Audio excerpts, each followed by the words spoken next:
Salut les passionnés, Jonathan de la chaîne Spirituosité. Aujourd'hui, je suis très excité de vous présenter un produit quand même assez spécial de Boulder Spirit. C'est un single malt légèrement tourbé, légèrement peaté.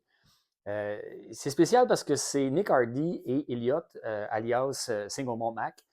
Et Nick Hardy, qui lui est alias Fantastic Nick. Toutes les deux, c'est des passionnés de whisky qui ont chacun leur page Insta puis des pages Facebook. Nick Hardy fait aussi partie de la gang des enthousiastes. Souvent, il fait des podcasts avec nous, puis on échange beaucoup. On travaille avec lui aussi pour une édition spéciale Côte des Saintes. C'est un membre de la gang, c'est fait partie de la confrérie, c'est un ami. Et il me suggère souvent des bons produits. Puis là, ben, Nick a eu de la chance de travailler sur le choix d'un cast de Boulder. Donc, ils ont eu 3 échantillons, 3 single casts différents. Et ils nous ont présenté ce produit-là. Et c'est quand même vraiment cool d'avoir un nom, son nom, en fait, le nom de Nick et puis de Single Malt Mac sur une bouteille. Je trouve ça vraiment trippant. J'espère éventuellement me rendre là aussi, éventuellement. Donc, c'est trippant parce qu'ils ont choisi un fût à nous présenter pour différentes raisons. Celui-là ici, ils l'ont choisi. Bon, c'est un légèrement peaté, légèrement tourbé. C'est un single malt américain qui a vieilli 4 ans et demi de temps dans un fût de chêne neuf. Et après ça, il y a eu une finition de 2 ans en fût de PX. Donc, ça promet. C'est quelque chose de immensément riche, immensément puissant, côté arôme, côté densité. Regardez la couleur. C'est juste là, la couleur, on voit que au niveau vieillissement, c'est assez intense. En fait, le fait de vieillir un produit dans un fût de chêne neuf, le chêne a tout à donner. Il n'y a personne qui l'a siphonné avant. Il n'y a pas personne, il y a aucun autre spiritueux qui l'a siphonné avant. Donc, tout de la tanin, la vanilline, tout ce qu'il y avait à donner le donne au premier spiritueux. On voit tout de suite que ça promet au niveau de la densité, au niveau de la richesse. Puis en plus, ben, le fût de PX, on aime ça. D'habitude, ça donne des super de belles arômes. Alors, sans plus tarder, goûtons puis découvrons ce produit-là. Tout de suite, on le sent. Je sens une petite légère d'influence de la tourbe, mais c'est pas intense. C'est plus en subtilité. Pas trop subtil pour qu'on ait de la misère à le trouver, mais juste assez pour agrémenter l'expérience, disons ça comme ça. Très, très complexe, très rond. C'est plutôt sucré, dans les belles arômes riches et sucrés. On est dans des gros fruits confits, pardon. Gâteau fruits, il y a de la vanille en masse. Beaucoup d'épices aussi, quand même très, très, très épicé. Et c'est complexe, là. Il y a beaucoup de choses qui se passent au nez. C'est à 52% d'alcool. Nick me disait qu'ils ont choisi ce taux-là parce que c'était une balance entre approchable, puis aussi, c'était pas cheap au niveau du taux d'alcool. C'était comme le sweet spot qu'ils ont trouvé. Donc, je trouve ça super intéressant. Je pense que 52 se présente avec la partie épice, doit probablement être un peu responsable là, à cause du haut taux d'ABV comme ça. Fait que, au niveau des épices, bon, mais il y a quand même comme un peu de clou de girofle, un peu de cardamome, légèrement cardamome, clou de girofle, muscade, cannelle. Ah, c'est dense. On peut passer beaucoup de temps au nez pour découvrir et décortiquer ce qui se passe. C'est super intéressant. Il y a un peu d'agrumes aussi. Il y a une petite acidité intéressante qui fait penser à des agrumes. Fait qu'on est dans l'orange sanguine, la mandarine, ouais. C'est le petit côté orange, un petit peu citron aussi, un peu pamplemousse, mais un peu derrière les fruits confits. Fait que, c'est plus sucré qu'agrumes, mais les deux sont là. C'est vraiment pas mal complexe. Il y a de la vanille en masse. Il y a un petit côté sirop de fruits, un peu comme salade de fruits, le sirop qu'il y a dedans, là, avec les cerises, avec la pêche, avec le poire, tous les petits fruits exotiques, là, le sirop de fruits est là. Petit côté céréales qui a pensé à du sucre d'orge. La tourbe est là. Parce que dans le fond, le PX doit emmener un petit peu de soufre aussi, puis le petit côté tourbe, je pense qu'il se marie avec ce soufre-là. C'est hyper discret comme soufre. Il y a un petit côté résidu de combustion. Je dirais plus ça que soufre. Genre un peu le carbonisé, là, un peu le bois carbonisé. On reconnaît le côté PX avec les noix, les amandes. avec le petit côté fruité. Super intéressant. C'est hyper complexe. Puis c'est ce que je m'attendais un peu à voir, la couleur de ce whisky-là, de ce single malt-là. C'est un peu inusuel dans le single malt écossais d'être aussi foncé que ça. Single malt américain, plus possible, surtout s'ils utilisent du fût de chêne neuf, comme dans ce cas-ci. C'est un nez riche, pas trop puissant, mais assez pour qu'il soit intéressant. Fait que le 52% ajoute un peu là, à l'expérience. Parce qu'il y a une petite chaleur quand même, on sent la chaleur au nez, c'est pas pour nous faire rebuter, pour nous éloigner, mais on le sent quand même que c'est pas juste du 40. Là. Il y a plus. Fait que ça rehausse. Ouais, je devrais dire ça comme ça rehausse tout le bouquet. Ça nous donne une expérience un peu plus complète, un peu plus intense peut-être. Ouais, vraiment, je pense que le fût de PX ajoute une couche à la complexité super intéressante. Et le fait qu'il soit un peu tourbé aussi. Ouais, sans plus tarder, on goûte à ça. Santé.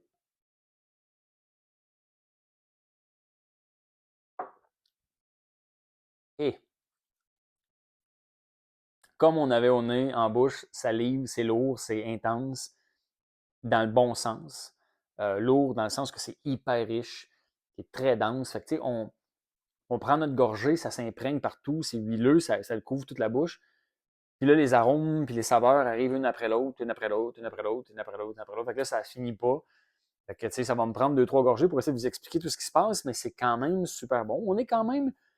Euh, au nez, c'était très rond, très sucré, avec une pointe d'agrumes. En bouche, c'est un peu plus balancé entre les agrumes puis le sirop de fruits puis les fruits confits. Fait que, on est comme un peu plus égal. Fait qu'on a quand même comme le sirop de fruits que je disais, mais les agrumes sont là, dans l'orange slash pamplemousse. Petite acidité super intéressante. Les épices, encore une fois, très, très épicées. Un peu moins cardamome en bouche. Fait que là, on est plus dans cannelle muscade, voire peut-être un peu de girofle, mais je dirais plus cannelle muscade, ça domine vraiment pas mal. La tourbe est encore là aussi en bouche. Il y a un petit côté tourbé, mais c'est encore hyper léger. C'est pas. C'est encore dans le créosote léger, bâton d'allumette fini de brûler. Fait que, il n'y a pas tant de souffle, mais il y a comme une dernière petite effluve de souffle super discrète. En tout cas, j'y retourne. Faut que je goûte encore ça. Hmm. Ouais, c'est ça. Vraiment, un petit côté cassonade aussi qui est quand même pas négligeable. La rondeur, le sucre avec le sirop de fruits. Il y a quand même un petit côté PX qui est quand même assez notable aussi. Sans être en avant-plan, on a encore le petit côté noix. Je dirais qu'en bouche, c'est plus les noix qui ressortent, avec le petit côté fruité, de raisin sec, là, densité. Puis voire même un petit peu mélasse, je dirais peut-être aussi. Fait que, le côté tourbé ramène des petits restants de combustion discrète. Ça ajoute à la complexité. C'est pas la tourbe en premier plan. Fait que si vous vous attendez à quelque chose de hyper tourbé comme à l'Écosse, c'est pas le cas. Je pense même qu'il est moins tourbé qu'une autre édition de Boulder dans leur Pale Malt. Avec j'y regoute. Je pense que lui était un peu plus tourbé. Boulder qui sont super intéressants dans leur gamme de produits, le développement, c'est artisanal, ils essayent. Puis à date, ils ne se trompent pas beaucoup. Les produits que j'ai goûtés, c'était super bon, tant dans le bourbon que dans le single malt, parce qu'ils font du single malt américain. Bourbon, il y a un excellent bourbon sherry. J'ai fait une vidéo là-dessus. C'est un bourbon avec une pointe de sherry. C'est très, très, très bon. Le sherry englobe vraiment. Se marie super bien avec leur distillat de bourbon. Parce que je m'égare, là. Restons focusés sur ce single malt-là. Mais ça pour dire que Boulder, quand vous voyez un produit de Boulder passer, c'est généralement très, très, très intéressant. Fait que, il y a comme le côté, je trouve, mettons, si je peux faire une analogie, dans le single malt écossais, je trouve que le petit côté Virgin Oak, donc chêne neuf, fait un petit clin d'œil à Glenallachie. Glenallachie va avoir un peu de cette richesse-là, un peu de cette complexité-là. Parce que Glenallachie vont composer avec du fût de chêne neuf, avec des assemblages PX, Oloroso, tout ça pour essayer d'avoir la complexité. Fait que, le Glenallachie 15 qui était hyper dense, hyper riche, hyper goûteux, complexe, je trouve qu'on est un peu dans la même famille. Je trouve que le Boulder va être encore plus riche, plus accentué, parce qu'il y a un petit côté tourbé, puis c'est vraiment, vraiment, vraiment très dense. Fait que, je pense que au niveau densité puis complexité, le Boulder est encore plus haut que le Ganaki, mais c'est vraiment une impression de déjà vu, pas de déjà vu, mais dit dans le même genre de produit. Si vous vous reconnaissez dans Ganalaki 15, il y a des bonnes chances que vous aimez le Boulder comme ça. C'est Crown Cellar, il est disponible via Crown Cellar, qui est un vendeur canadien là, de whisky qu'on peut acheter en ligne. Fait que, si vous magasinez en ligne, que vous voulez vous faire livrer quelque chose, ben, Crown Cellar, ça peut être une belle alternative. Fait que, bref, chapeau Nick. C'est un produit vraiment intéressant. C'est pas la première fois que je goûte des produits que Nick me suggère, puis je reconnais un peu le chemin préféré, les espèces comment je dirais ça, ce que Nick aime en particulier. Il me propose souvent des produits qui me sortent de ma zone de confort, qui sont des produits très riches, très intenses, très complexes. Il m'avait suggéré le Laz, qui est un 4 grains, hyper riche, tabac, c'est même, là, vous voyez là, la couleur, là, c'est ce que ça donne, c'était quelque chose de super intéressant. Taconic Distillery aussi, là, qui est un peu enterré, là, mais dans mes bourbons, mais Taconic avec Mizunara, pardon. Avec tous des produits que Nick m'avait suggérés puis qui sont fidèles à ce profil-là. Intense, riche, ça décape un peu. Ça me sort de ma zone de confort, mais en même temps, on devient addict. C'est addictif là, un peu sortir de sa zone de confort parce qu'on se redécouvre dans des whiskies qui sont complexes et denses et riches. Et on sort un peu tu sais, on est moins dans la dentelle, on est plus dans le gros coffre.